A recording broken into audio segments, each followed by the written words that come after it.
Madame Elkrief, il faut bien comprendre, ces idées-là sont dangereuses. Vendredi, je vais intervenir au procès d'un homme qui est fort jeune, qui vient de faire 4 ans de prison préventive parce qu'il a essayé de me tuer avec un lance-flamme et d'égorger M. Christophe Castaner. Donc il ne faut pas croire qu'on est encore simplement dans l'énoncé d'idées générales. Ces gens propagent une doctrine qui conduit à la violence. Et c'est d'elle dont nous ne voulons pas. C'est pourquoi il faut que les gens entendent que non, ce n'est pas lui la vision de la France, et nous qui serions légèrement de côté, traitant mal avec elle. C'est l'inverse. Ce sont des gens comme moi qui incarnent la France, ses devises les plus exigeantes, sa volonté de brassage. On va y revenir un instant. Juste, évidemment, vous avez vu les remarques qui ont été faites quand vous avez annoncé que vous débattiez avec lui cette semaine.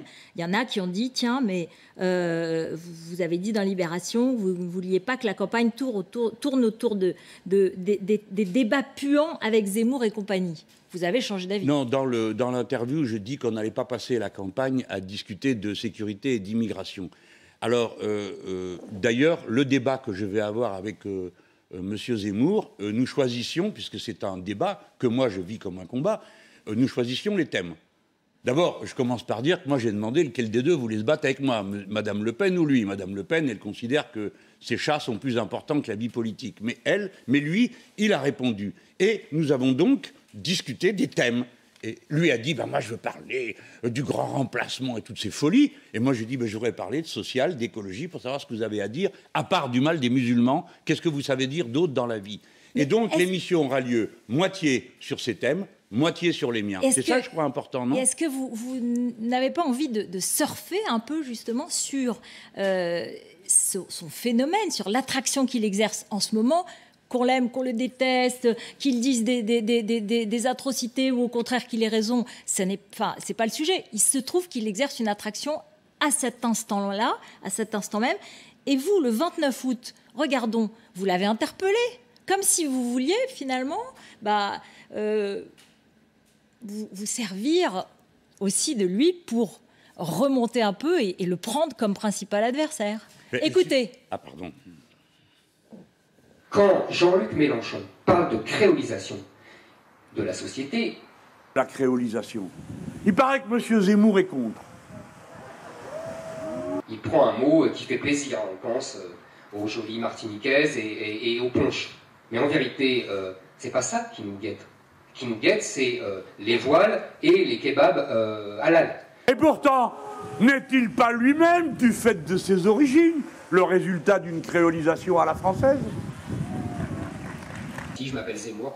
Zemmour en berbère, ça veut dire Olivier. On ne peut pas dire que j'ai un nom nordique. On ne peut pas dire que j'ai une tête nordique. Ah, vous ne le savez pas, je vous l'apprends. Mais oui, Zemmour, ça veut dire olive en arabe. Alors, c'est en berbère, pas en arabe. C'est zeytoun en arabe. Mais vous l'avez interpellé. Là, on a remonté comme si c'était un dialogue. Mais vous l'avez interpellé. Oui. Vous l'avez harponné en quelque sorte. Oui. Mais écoutez, commençons d'abord par dire une chose. Si vous considérez que toute interpellation politique est de la communication, je comprends, c'est votre métier, mais vous faites fi des convictions des gens. Vous faites comme si tout ça était un jeu, une plaisanterie, où chacun essaye d'avoir des parts de marché. Madame, je ne peux pas surfer sur la politique de M. Zemmour. Il est d'extrême droite et je n'ai rien à voir avec ça. Il incarne tout ce que... En fait, ce que j'ai combattu toute ma vie. L'idée d'une nation française qui serait une nation ethnique. Alors que pour moi, la France est une nation idée. Nous en parlerons jeudi. Maintenant, quand je le prends à partie sur... Je n'ai pas inventé le concept de créolisation pour me disputer avec M. Zemmour. J'essaye, avec Younous Omarjee, qui est un député européen issu de La Réunion, nous cherchions une formule qui réussisse à dire comment l'universalisme fonctionnait concrètement et comment on se tiendrait à distance d'un universalisme complètement abstrait et mutilant, et d'un différentialisme, c'est-à-dire cette exagération de toutes les différences en les prenant pour des identités. Et Younous me dit, il y a un concept, c'est celui du poète Édouard Glissant, qui est un Martiniquais, la créolisation. Et on discute, on travaille, on réfléchit, et on arrive à cette idée de créolisation. Donc moi, je ne m'occupe pas de M. Zemmour. Bon, enfin, vous l'interpellez à ce meeting, et vous parlez de ses origines. Oui. Oui. Parce que c'est... Il faut y mettre aussi un peu de plaisant, tout ne peut pas être... Alors, en effet, j'aurais pu dire qu'il était berbère, d'origine berbère et non pas arabe. Je ne sais pas ce qui lui ferait le plus plaisir, mais ce n'est pas mon souci. J'ajoute que ce n'était pas trop le sujet pour moi. Et d'ailleurs, je me suis trompé. Il n'est pas créolisé. Il n'est même pas assimilé, il est décalqué sur quelque chose qui n'existe pas et qui n'a jamais existé en tant que principe qui pourrait rassembler tous les Français. La France se vit par son unité. Et qu'est-ce qui rend possible cette unité? Ça, c'est le grand débat. C'est la République, et c'est donc une devise qui ne tient aucun compte des religions ou des racines ethniques. Aucun compte. Absolument. Moi, je suis d'accord sur cette question-là, oui. de la République, qui ne tient aucun compte de la religion. Mais c'est vous qui souvent évoquez les musulmans en tant que tels, au lieu de dire les Français. C'est vous qui dites que les musulmans seraient victimes, au lieu de dire certains Français dans certaines catégories sociales, dans certains quartiers. C'est vous qui utilisez la religion, voilà. Non, et on va résumer d'un mot. De la religion, basta. C'est-à-dire que nous sommes tous, que nous croyons ou pas, fatigués de ça. Mais madame, ce n'est pas moi qui ai inventé une loi qui s'appelle séparatisme et qui n'a mis en cause exclusivement, pendant 15 jours, que les musulmans. Et ne me dites pas, madame, je sais que ça fait partie de vos fixettes, que cette question. Non, ce n'est pas moi qui ai introduit ce thème. C'est ces gens qui passent leur vie à ça. Monsieur Zemmour, il fait 300 pages de cancan pour dire du mal des musulmans et considérer que c'est eux qui sont la cause de la décadence de la France. Vous les considérez voilà, il ne faut pas les défendre. Non, au contraire. Moi, je défends les juifs, les musulmans, les catholiques, tous ceux qu'on persécute. Mais pourquoi? Mais il faut défendre les Français. Les Français qui ont les mêmes droits et les mêmes devoirs. Soyez candidate à l'élection. Mais non, madame, soyez candidate à l'élection comme votre collègue, monsieur Zemmour, et vous expliquerez que j'ai tort. Mais si vous voulez bien me laisser tranquille, je choisis ma ligne politique comme je veux. Mais très bien. Vous êtes d'accord? Donc si j'éprouve le besoin de défendre certains de mes compatriotes, c'est parce que... Mais pas du tout, chère madame. C'est pas la première fois qu'on a cette discussion. Bien sûr. Vous mélangez tout. Non. La dernière fois, vous m'avez dit la créolisation, c'est le mélange des religions. Ce qui est le propos d'une personne qui ne connaît rien en religion. Les religions, par définition, sont dogmatiques. Ce n'est pas de ça dont on parle. Moi, je ne parle pas de religion. Je parle du fait qu'on montre du doigt les musulmans sans cesse pour les accuser de tous les maux de ce pays. Qu'on peut avoir un type qui passe tous les jours 1 heure à la télévision pour en dire du mal. Qu'on le voit pousser à bout en racontant qu'il y aura un grand remplacement dans ce pays. Il y a déjà eu un homme qui a cru à la théorie du grand remplacement. L'ignorez-vous, madame? En Nouvelle-Zélande, il a tué 50 personnes. Bien sûr. Alors, donc, il ne faut pas prendre ça à la rigolade, ou bien dire, oui, on prend des mots comme ça, on ne sait pas ce que ça veut dire. Je n'ai pas utilisé ce mot, moi. Ils mettent en cause les musulmans. Ils inventent une théorie du grand remplacement qui est un foyer de guerre civile. Et figurez-vous, madame Elkrieff, si vous ne le savez pas, qu'il y a des gens à qui ça fait peur, qui sont des braves gens, qui ont envie juste de vivre leur vie dignement, qui s'occupent de leurs gosses, qui ont une foi religieuse et qui demandent qu'ils soient respectés. Donc on ne va pas parler d'eux, on ne vous connaît pas, on ne sait pas qui vous êtes, on ne sait pas quelle est votre religion. D'ailleurs, ça vous fait rire. Je trouve ça lamentable. Ah mais je ne ris pas du tout. Si, vous riez. Il n'y a qu'à voir les images il y a 1 seconde, ça vous fait rire. Je crois que la question, c'est que vous... C'est pas le sujet ce soir. Si, on va passer la soirée encore là-dessus. Non, pas du tout. Non, mais jeudi, j'ai rendez-vous avec M. Zemmour, vous commenterez après. J'ai compris. Qu'est-ce que vous en dites? J'ai compris. J'avais envie de vous demander aussi ce que vous pensiez de la déclaration d'Emmanuel Macron aujourd'hui, qui demande pardon aux harkis. Je suis pied noir, alors c'est un sujet qui me cuit, comme à tout le monde. Je pense que ça n'a pas grand sens, qu'il faut vivre en sachant tourner les pages. Moi, je l'ai déjà dit une fois sur le plateau d'une grande chaîne de télévision. La guerre est finie. Maintenant, on vit ensemble, on fait ce qu'on a à faire.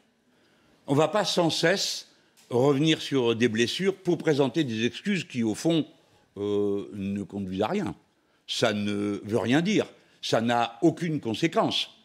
Parce que la génération dont nous parlons, ce n'est pas celle des combattants. C'est les enfants, c'est les petits-enfants. Ils sont marqués par l'histoire. Il est donc temps de faire France en commun. France de tout bois.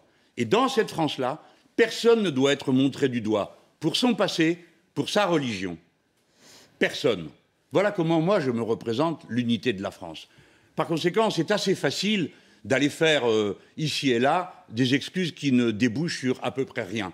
Que va-t-on faire concrètement pour être certain que les enfants des harkis, qui est une appellation quand même assez spéciale pour qui comprend le sens du mot, soient correctement accèdent correctement à l'université, à l'école, aux emplois, qu'ils ne soient pas ségrégés à cause de leur nom ou de leur prénom. Eh bien, si on écoute M.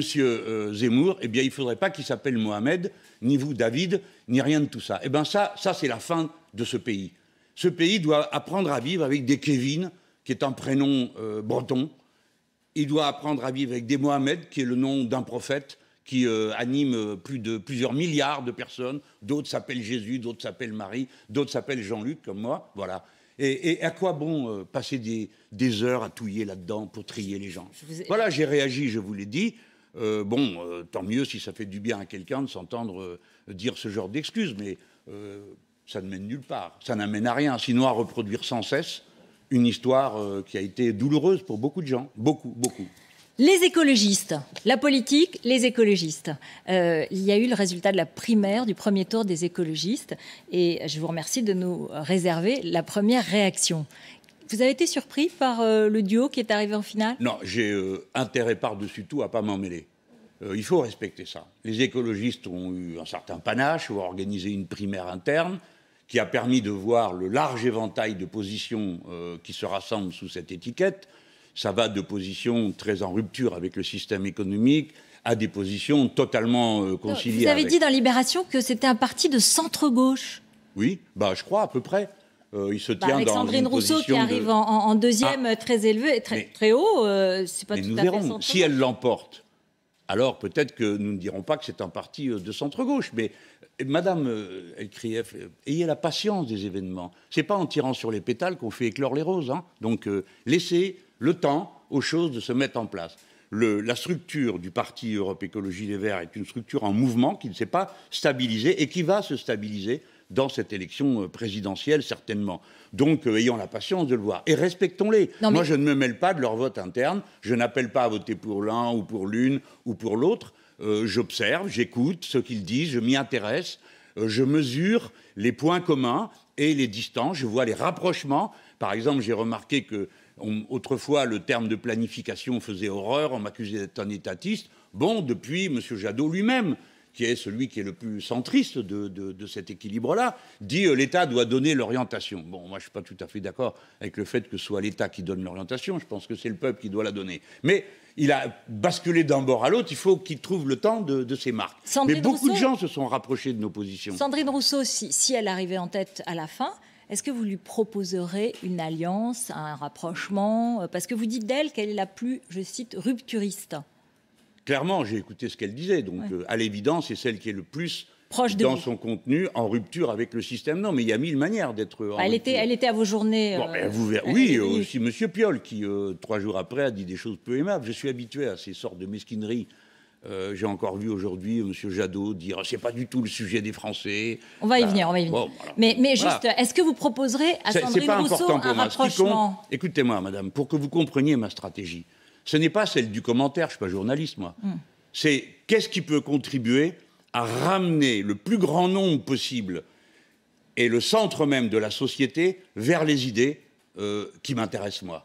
Donc, quand les Verts font campagne, discutent, etc., ils labourent dans le sens qui m'intéresse. Quand M. Montebourg dit il faut relocaliser, il faut changer la République, il laboure dans le sens qui m'intéresse. Et après, les Français diront c'est celui-ci, c'est celle-là qui est le mieux placé pour incarner cette histoire-là.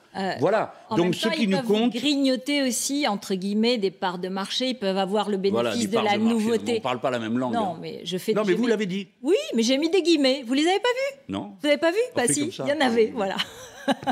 Il y avait des guillemets. Ouais. Bon, donc, ces départs de marché, c'est une façon de parler sur une partie des électeurs qui peuvent considérer que vous, c'est votre 3e candidature, alors que peut-être c'est leur première et qu'ils peuvent être intéressés par la nouveauté. Voilà. Vous prenez fondamentalement les gens pour des imbéciles. Non. Vous croyez que la nouveauté, ça les amuse. Non, je refuse cette mais si, mais attendez, madame. Mais vous y allez pas doucement avec moi. Vous me permettez d'accepter qu'en retour... Je refuse. Je ne prends pas les gens pour des imbéciles, au contraire. Merci, ils sont contents de l'entendre. J'essaie de décrypter mais vous croyez que les gens vont dire... Alors, voilà, les gens peuvent... Mais je viens de vous l'expliquer. Vous l'écoutez pas parce que vous pouvez pas l'entendre. Mais si. Mais non, vous pouvez pas le comprendre. Vous ne comprenez rien au mouvement des idées. Vous croyez, mais vous venez de dire, vous dites des parts de marché. Mais vous ne voyez pas que la France, pour l'essentiel, est paumée. Pour l'essentiel, elle s'abstient massivement. Et donc, elle ne sait plus, elle tâtonne, elle écoute, elle regarde, elle compare. Mais pas en se disant, tiens, Mélenchon a une plus jolie cravate que monsieur Jadot. Ou la part de marché de Mélenchon, je vais en prendre un bout. Personnellement, je m'en fiche, c'est pas ça qui compte. Parce que ce qui compte, c'est comment nous allons gagner dans des secteurs de gens qui ne croient plus à rien, l'idée que c'est de ce côté-là qu'il faut aller. C'est pour ça que toutes mes propositions que vous avez entendues, celles que j'ai faites dans le JDD, justement, sur le blocage des prix ou sur la crise alimentaire, partent du quotidien. Parce que savez-vous, Madame Elkrief, le quotidien est devenu... J'arrive à comprendre. Je ne sais pas, c'est vous qui allez le dire. Alors, j'ai quand même compris. Demandez à Zemmour si vous êtes capable de comprendre. J'ai quand même d'autres choses. Non, alors... mais c'est pour vous dire que ce qui compte, c'est qu'aujourd'hui, le quotidien est devenu d'une nature révolutionnaire. Manger est devenu une question hautement politique. D'abord, est-ce que je peux manger? Et qu'est-ce que je mange? Et ça, c'est des questions fondamentalement politiques qui mettent en cause tout le système économique qui tourne autour de cette question toute bête, manger et savoir ce qu'on mange. On a fabriqué un encadré dans lequel il y a vos mesures.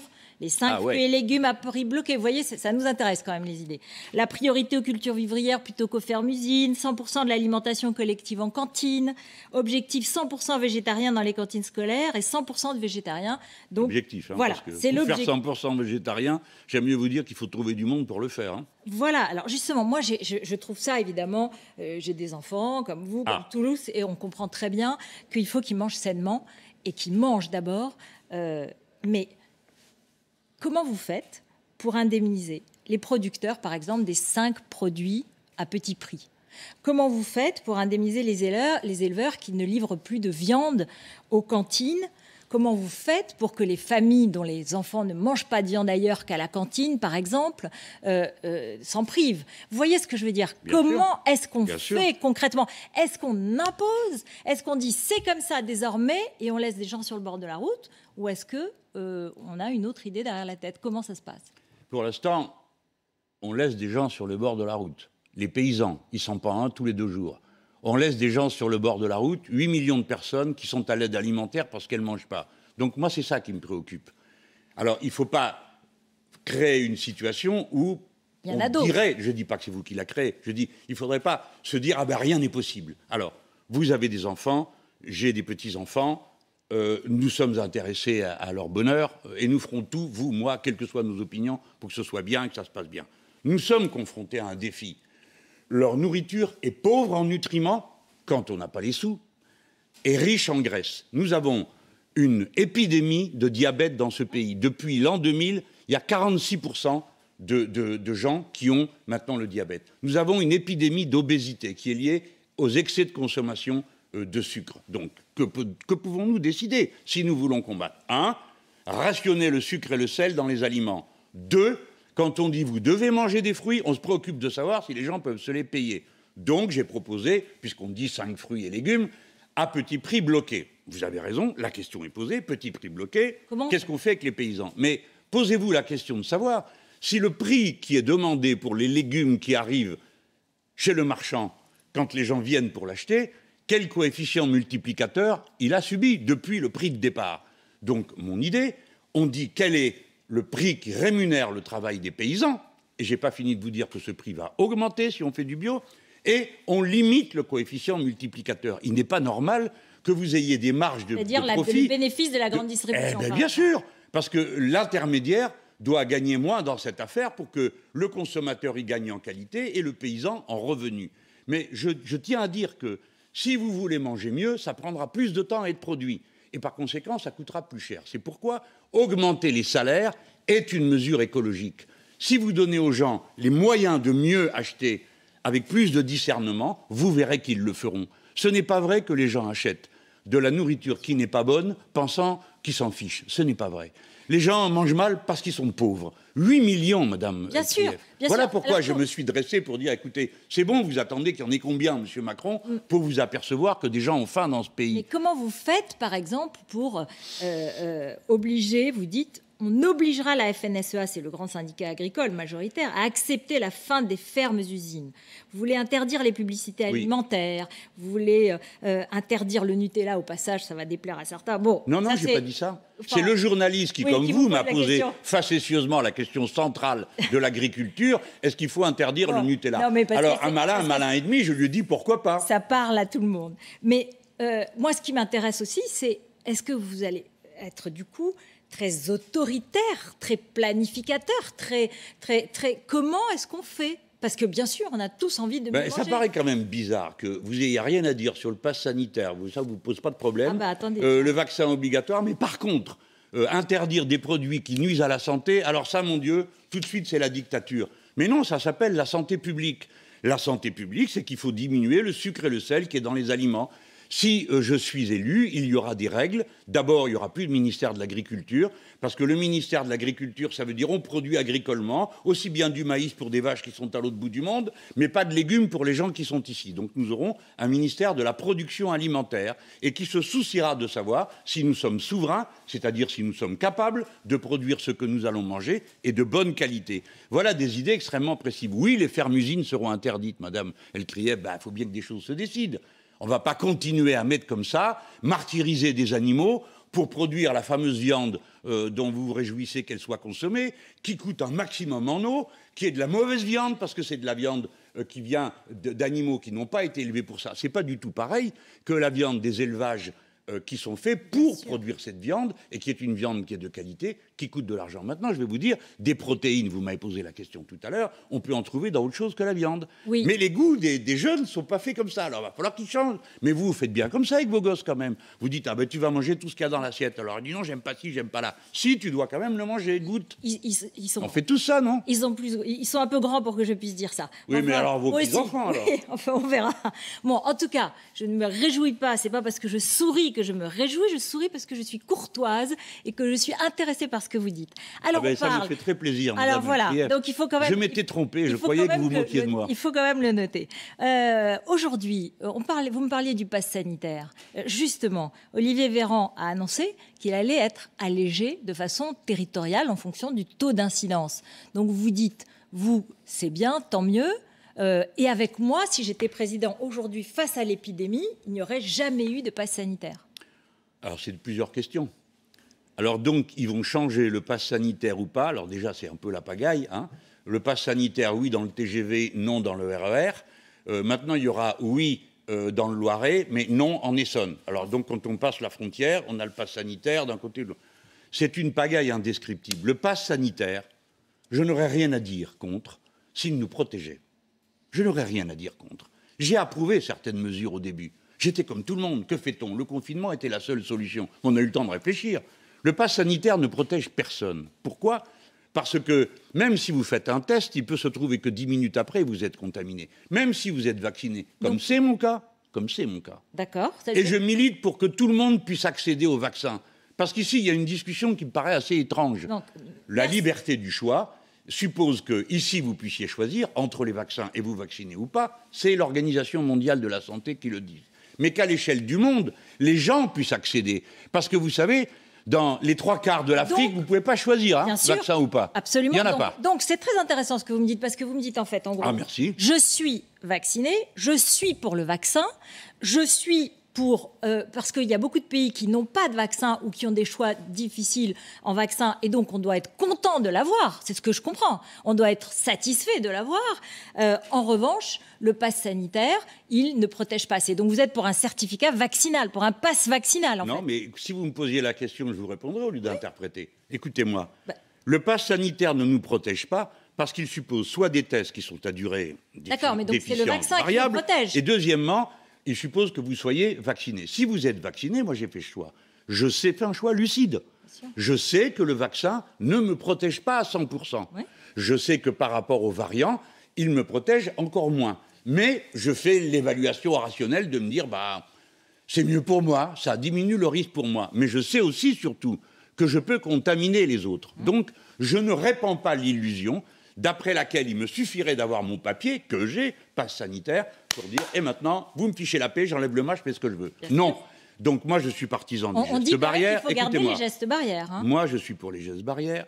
Je suis pour la société du roulement. On a expliqué 10 fois, 20 fois comment on faisait pour éviter toutes les situations de contamination. Et je suis pour que, notamment sur les lieux de travail, les salariés discutent des meilleures conditions sanitaires collectives de l'exercice de leur métier. Parce que le premier foyer de contamination, c'est le travail. Et le deuxième, c'est la famille, donc vous êtes dans un logement. Pourquoi Jean-Luc Mélenchon, il est apparu que vous avez eu l'air de soutenir des soignants qui refusaient le vaccin ou de soutenir des gens qui ont comparé la France à une dictature sanitaire, comme si on était en Corée du Nord ou en Biélorussie, alors qu'en Italie, par exemple, il y a 18 millions de salariés. On connaît l'argumentaire. Non, mais c'est vrai. Vous avez posé la question. Pourquoi a-t-on cru? Parce que, Madame Elkrieff, parce que dans ce pays, le débat est toujours faussé. Dès que ça commence, le pouvoir, M. Macron dit qu'il est le camp de la science et de la raison. Donc moi, à ses yeux, je suis un fou obscurantiste. Ou l'inverse. Tous les débats. C'est pas parce que madame, dit quelque chose que vous dites le contraire. Je réponds de mes positions politiques. Je n'ai jamais dit autre chose que ce que disait l'Organisation mondiale de la santé.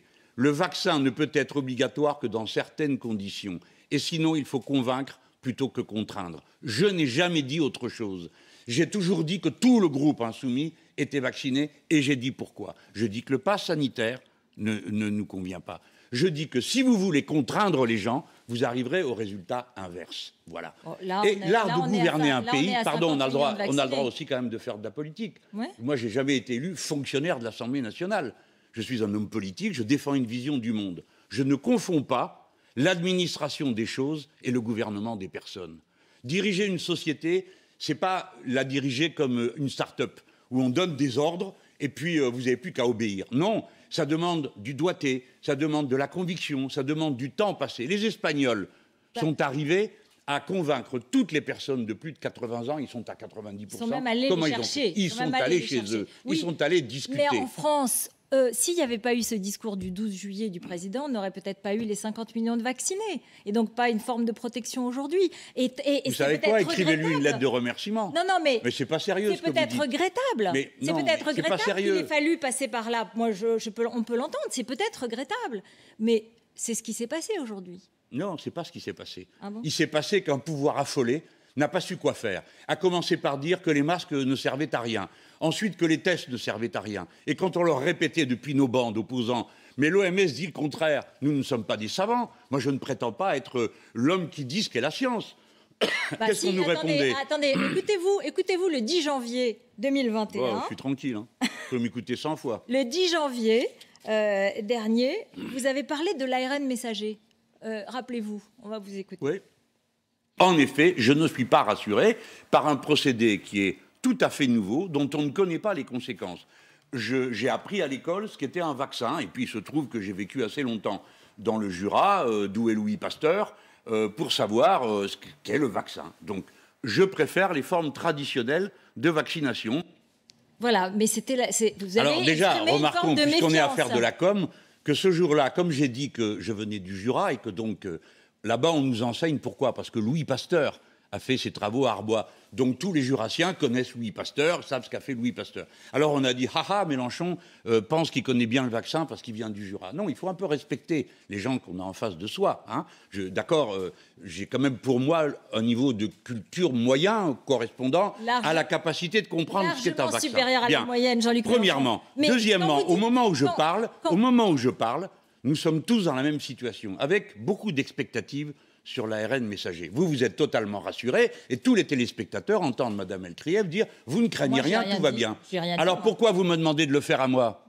Vous ne dites rien, mais moi je dois le faire. Non, pourquoi vous... Eh bien, je suis en train de vous dire que quand il y a un doute, je fais comme tout le monde, et je dis « Ah ben écoutez, puisqu'il y a un doute, j'aimerais bien une formule traditionnelle de vaccin ». Il y a des formules traditionnelles de vaccin qui existent, mais ils ne sont pas en vente en France, parce que la Commission européenne... Non, madame, ni le vaccin russe... Il y en a un qui a ARN, l'autre qui ne l'est pas. Il y a un vaccin cubain, il y a un vaccin chinois. Cela, la moitié de l'humanité peut être vaccinée avec, nous les Européens, hein, que Pfizer, hein, parce qu'il n'y a que ça de vrai dans la vie. Bon, tout ça est de l'idéologie. Vous avez été vacciné. Mais tout ça a été mis de l'idéologie dans la science. Ça n'a rien à faire là-dedans. On prend tout ce qui est bon pour se défendre. Je ne sais pas ce que vous vouliez prouver en montrant ces images de janvier, mais moi je sais ce qu'elles expriment.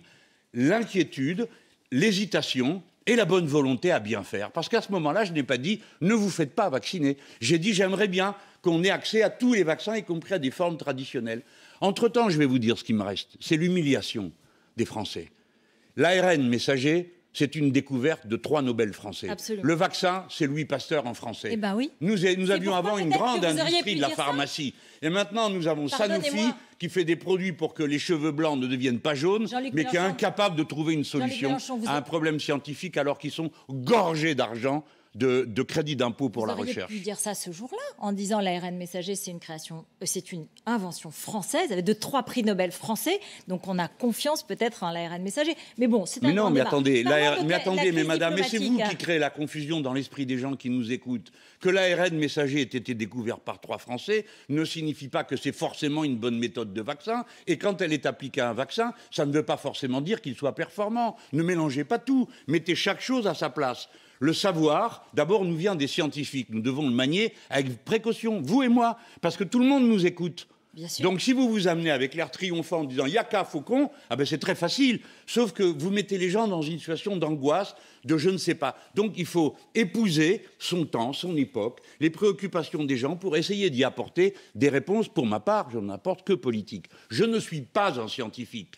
Je n'ai aucune idée sur la façon dont se comportent les virus. Sinon, ce que tout le monde peut lire en consultant une encyclopédie. Par conséquent, je suis obligé de me dire, mais qu'est-ce que vous nous proposez, vous autres les scientifiques? Alors ils nous disent des choses, ils ne sont pas d'accord entre eux. Moi, je sais comme homme politique ce que je peux faire pour empêcher, limiter, faire barrière à la contamination. C'est pourquoi j'ai parlé de société du roulement. Dites-moi, Madame Elkrief, on a peut-être inventé l'ARN messager, mais le purificateur d'air, c'est aussi une invention française. Pourquoi il n'y en a pas un dans les salles de classe? Moi, ça fait combien de temps que je le dis? 8 mois maintenant, ils ricanent à l'Assemblée nationale, les LREM. Quand je dis les purificateurs d'air, ils lèvent les bras au ciel. La crise Ben non, diplomatique. vous avez tort. La crise diplomatique. Oui, ah voilà. Il faut Vous sortir. changez de sujet pour qu'à celui-là vous gêne. Non, pas du tout. Non, parce que je sais que celui-là vous intéresse aussi. Oui. La crise diplomatique avec les États-Unis. Il faut sortir de l'OTAN. Il faut plus s'appuyer sur les États-Unis. Il faut plus leur faire confiance. Avec qui on travaille? Comment on travaille?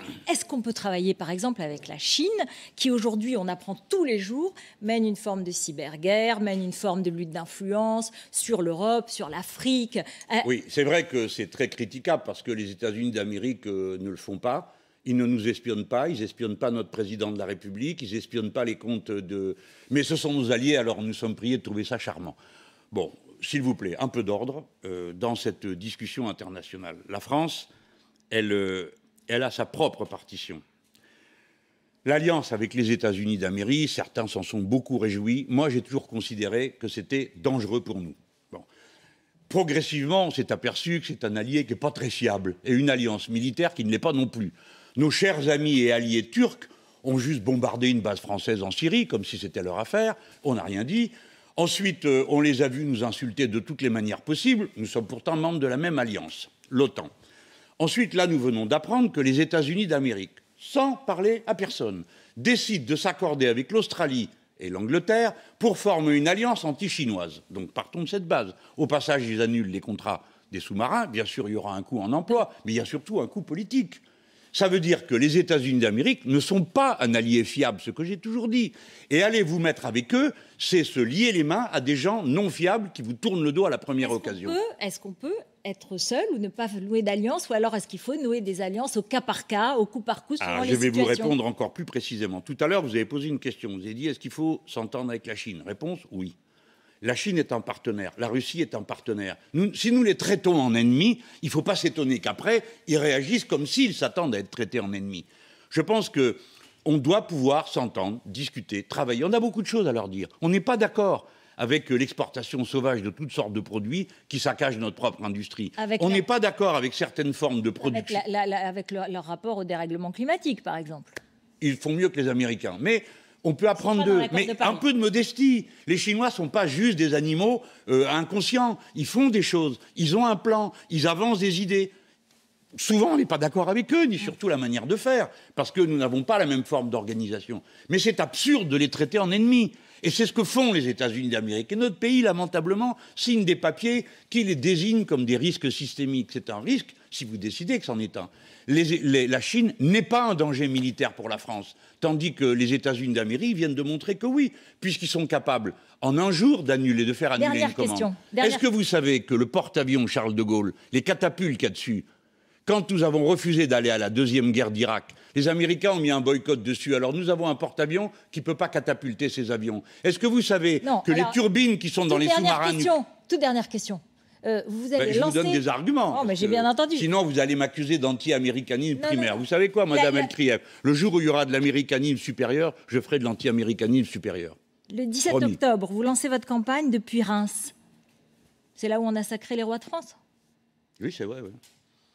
Et alors? Je sais pas. Il ne faut pas aller à Reims? Non, si. Parce que les Républicains ne vont pas à Reims? Non, si, mais... Non, je ne lance pas ma campagne. J'ai trouvé que c'était... Je suis en campagne depuis le 8 novembre de l'année 2000. Est-ce que vous allez avoir assez de parrainage parce que les communistes ne vous soutiennent plus?